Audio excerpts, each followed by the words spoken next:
Katakanlah siapakah orang yang telah mendahului aku.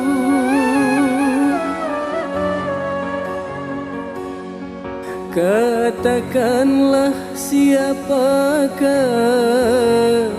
orang yang telah mendahului aku. Andainya kau katakan sebelum perkawinan,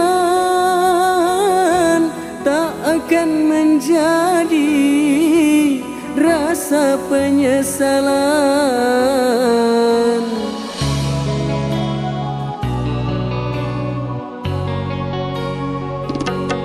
Malam pertama ku dambakan telah berakhir dengan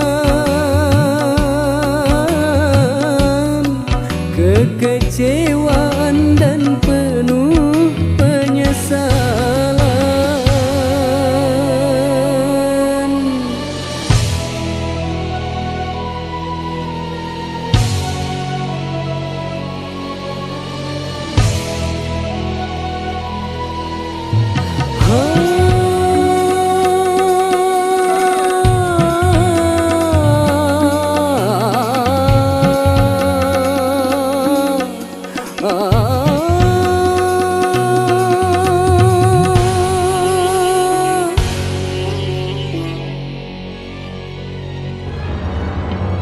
Apa arti tangisanmu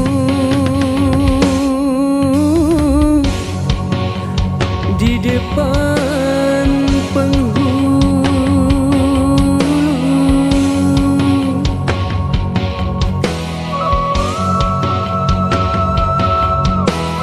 Apa arti tangisanmu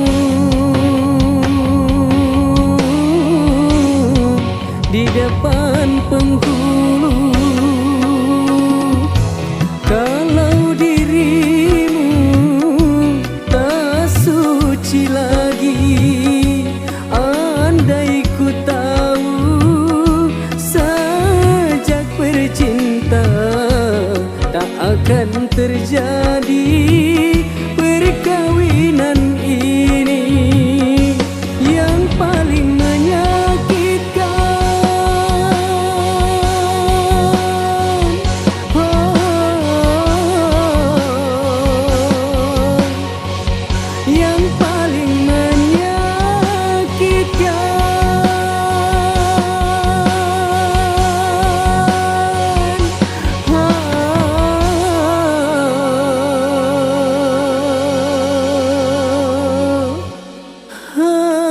hatiku ini.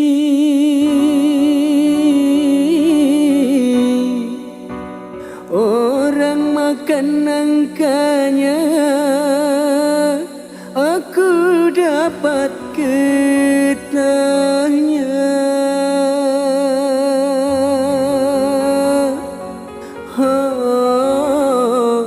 Ku dapat getahnya.